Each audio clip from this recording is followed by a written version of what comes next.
Good morning students. आज का हमारा टॉपिक है क्लासिफिकेशन ऑफ कोलोइड्स यानी कि कोलोइडी विलयनों का वर्गीकरण।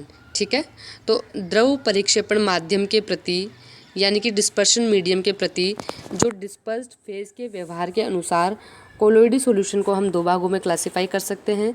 पहला है आपके लायोफिलिक और लिक्विड लविंग कोलोइड्स। ठीक है, दूसरा है आपके लायोफोबिक या फिर हम बोलेंगे लिक्विड हेटिंग कोलोइड्स यानी कि द्रव स्नेही कोलोइड और द्रव विरोधी कोलोइड। ठीक है, तो डिस्पर्शन मीडियम के रूप में अगर हम जल लें तो इन्हें हम बोलेंगे हाइड्रोफिलिक और हाइड्रोफोबिक कोलोइड्स। ठीक है, तो सबसे पहले हम लेते हैं द्रव स्नेही कोलोइड यानी कि लायोफिलिक कोलोइड। ठीक है, तो वे कोलोइड जो उपयुक्त विलायक में सरलता से कोलोइडी स्टेट में आ जाते हैं उसे हम बोलते हैं द्रव स्नेही कोलोइड यानी कि लायोफिलिक कोलोइड, जैसे स्टार्च, प्रोटीन, रबड़ आदि।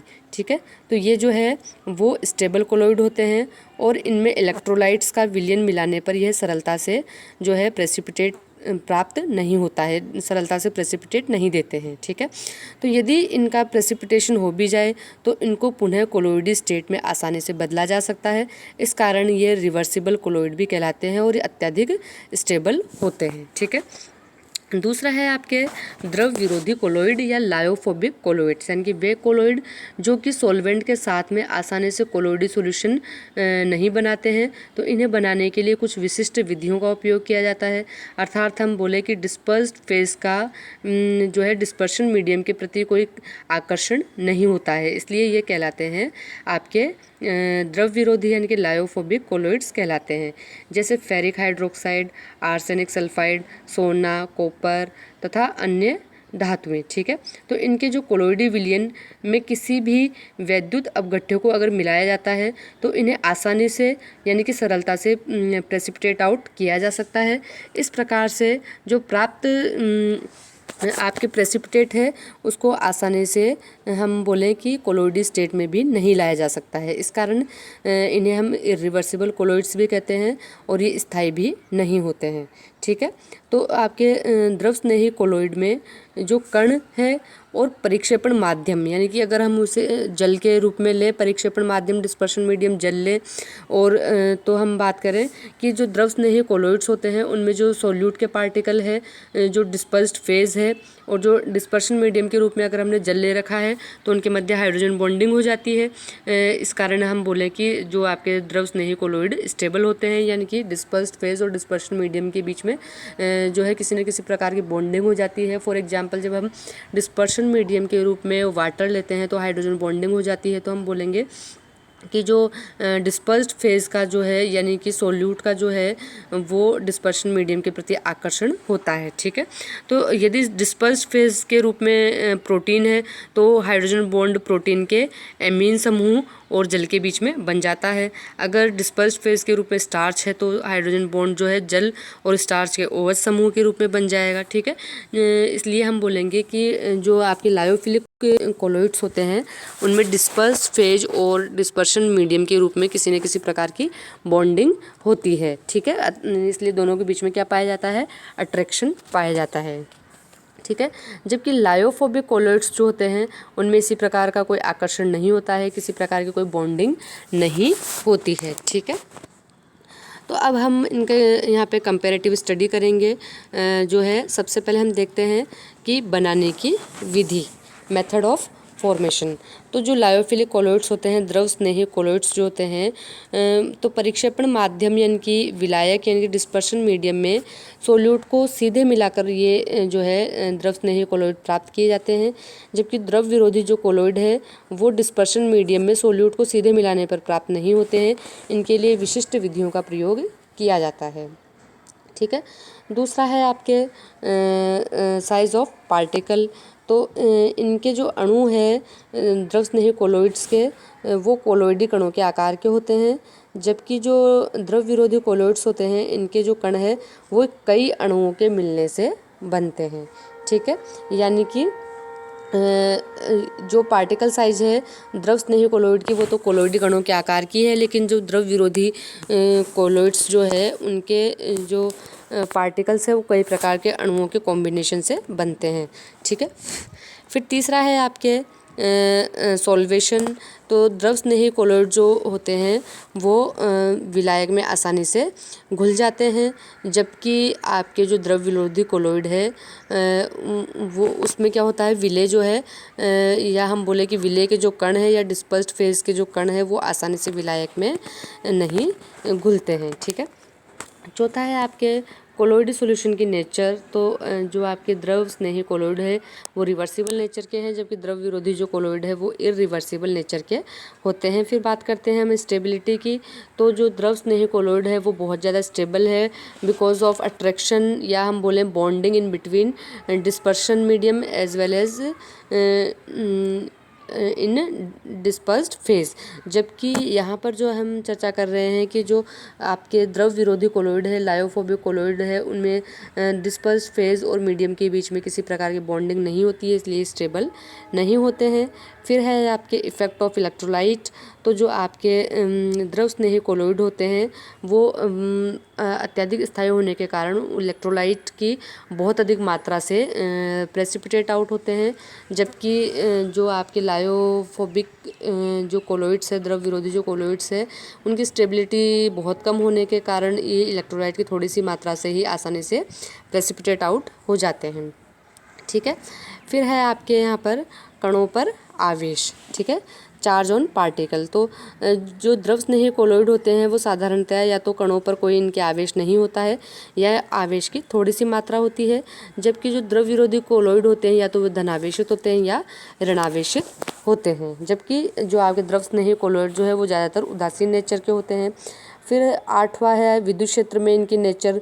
तो जो है द्रव स्नेही कोलोइड जो होते हैं वो कैथोड या एनोड की तरफ गमन कर सकते हैं, या उदासीन अगर नेचर है तो किधर भी गमन नहीं करेंगे, जबकि यहाँ पर डिपेंड करेगा कि द्रव विरोधी कोलोइड के पार्टिकल के ऊपर चार्ज क्या है, उसके अनुसार ये कण कैथोड या एनोड की तरफ गमन करते हैं। ठीक है।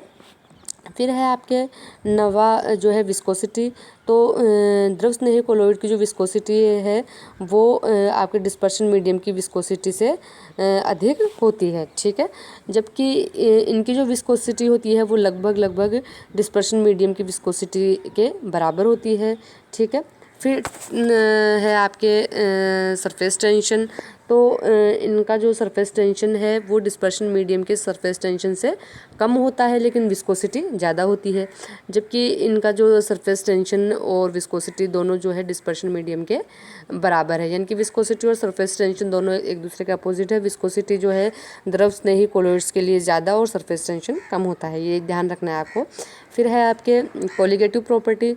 तो जो है आपके यहाँ पे परासरण दाब यानी कि ऑस्मोटिक प्रेशर और जो है उच्च होता है इनका, और हिमांक में अवनमन भी उच्च होता है, और वाष्प दाब में अवनमन भी उच्च होता है, यानी कि सारे के सारे कोलिगेटिव प्रॉपर्टी का जो है इनमें उच्च होती है, हाई होती है, जबकि यहाँ पर सारी कोलिगेटिव प्रॉपर्टी इनकी लो होती है, निम्न होती है। फिर है विजिबिलिटी। तो इन कणों को जो है अपन हाई पावर वाले माइक्रोस्कोप द्वारा भी नहीं देख सकते हैं, जबकि यहाँ पे जो द्रव विरोधी कोलोइड के पार्टिकल को हम जो है हाई माइक्रोस्कोप द्वारा आसानी से देख सकते हैं। और इनके एग्जाम्पल्स है यहाँ पे द्रव स्नेही कोलोइड्स के जिलेटिन, गोंद, स्टार्च, ग्लूकोज आदि। और यहाँ पे द्रव विरोधी कोलोइड्स के उदाहरण है धातुओं के सल्फाइड्स हुए, धातु के हाइड्रोक्साइड्स, धातु के क्लोराइड्स जो है इनका जो जल में सोल बनता है वो द्रव विरोधी कोलोइड्स का यहाँ पे एग्जाम्पल्स है। ठीक है। फिर है आपके मल्टीमोलिकुलर, मैक्रोमोलिकुलर एंड एसोसिएटेड कोलाइड्स। तो फिर कणों की नेचर के आधार पर कोलोइडी सॉल्यूशन को फर्दर 3 भागों में क्लासिफाई किया गया, जो कौन कौन से हैं, मल्टीमोलिकुलर, मैक्रोमोलिकुलर और एसोसिएटेड कोलोइड्स। ठीक है, जिसमें से ये तीसरा बहुत इंपॉर्टेंट है, एसोसिएटेड कोलोइड्स, जो एग्जाम में बहुत ज़्यादा पूछा जाता है। तो सबसे पहले हम देखते हैं मल्टीमोलिकुलर कोलोइड्स। तो इस प्रकार के जो कोलोइडी विलयनों में कोलोइडी कण ऐसे परमाणुओं या अणुओं के हम बोलें कि बंच के रूप में होता है जिनका आकार 1 नैनोमीटर से भी कम हो।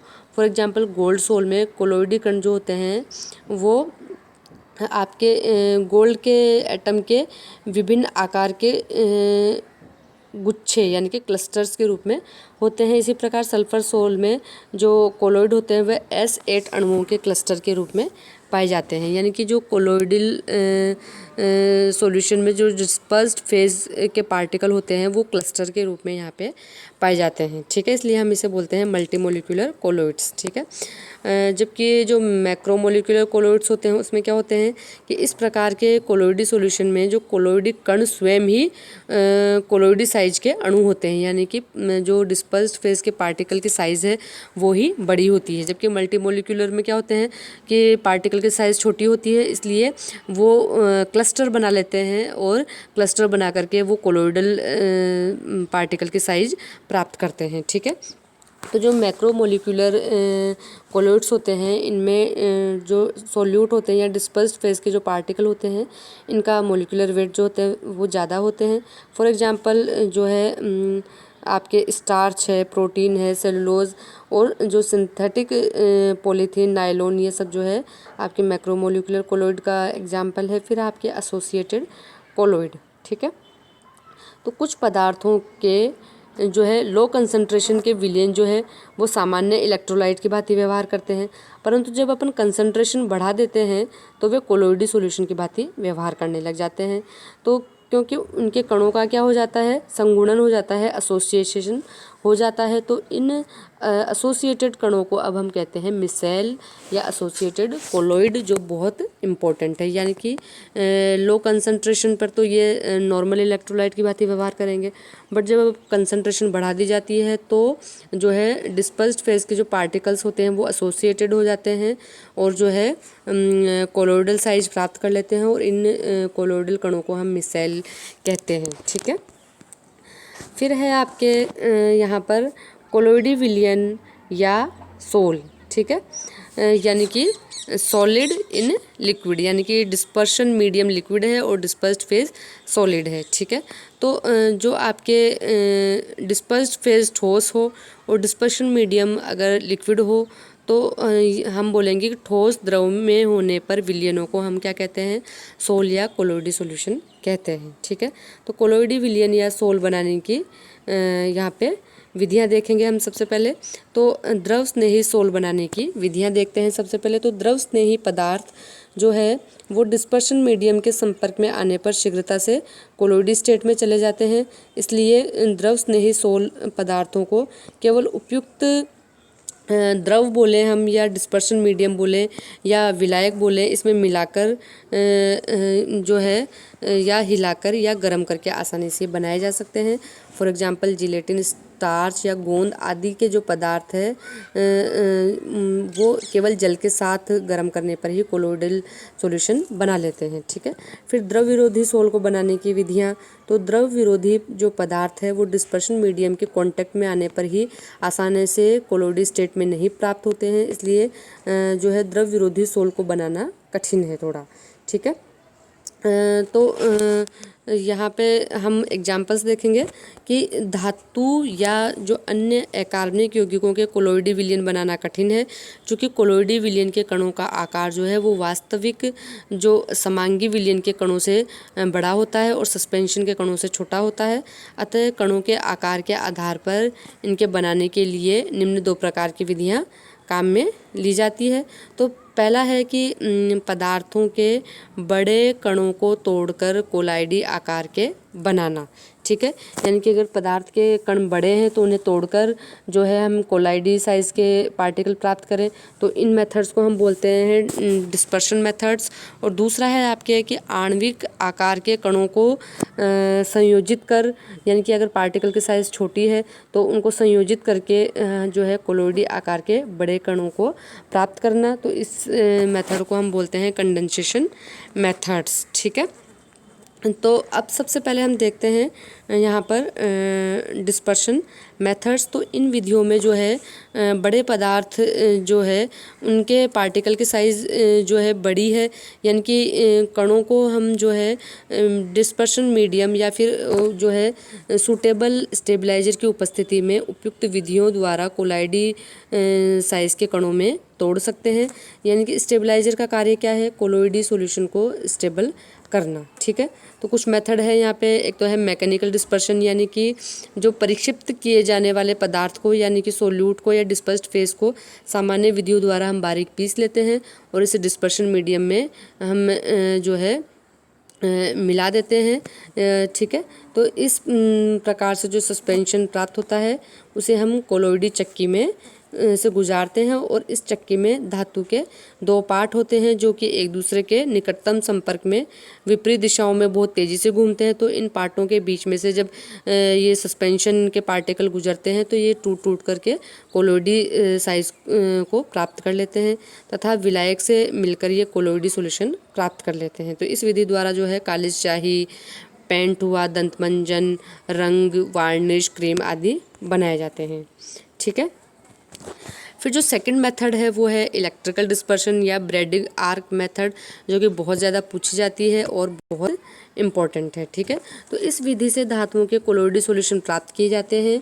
जिस धातु से कोलोइडी अवस्था में प्राप्त करना है उसके इलेक्ट्रोडों के मध्य आर्क उत्पन्न की जाती है। तो ये इलेक्ट्रोड जो है वो डिस्पर्शन मीडियम यानी कि जल में डूबे रहते हैं।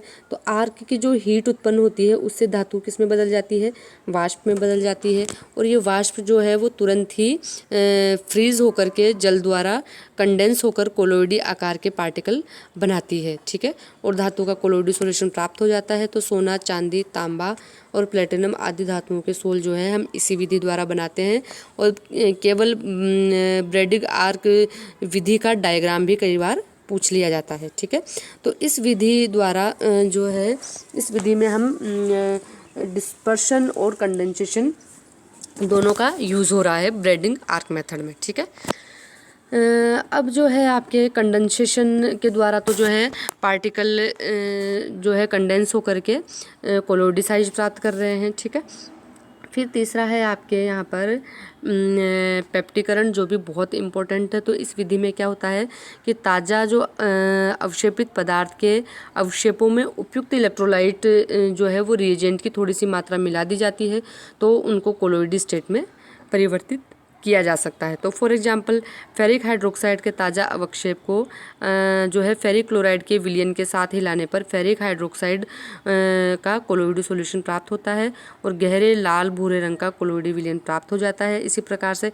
एल्यूमिनियम हाइड्रोक्साइड के अवक्षेप में जो है डाइल्यूट HCl की थोड़ी सी मात्रा मिलाने पर उसका कोलोइडी सॉल्यूशन प्राप्त हो जाता है। ठीक है, तो किसी ताज़ा अवक्षेपित पदार्थ का उपयुक्त अभिकर्मक द्वारा कोलोइडी कणों के रूप में परिक्षेपण क्या कहलाता है? पेप्टिकरण। तो ये पूछा जाता है कि पेप्टिकरण क्या होता है? तो किसी ताज़ा अवक्षेपित पदार्थ का उपयुक्त अभिकर्मक द्वारा कोलोइडी कणों के रूप में परिक्षेपण क्या कहलाता है? पेप्टिकरण कहलाता है।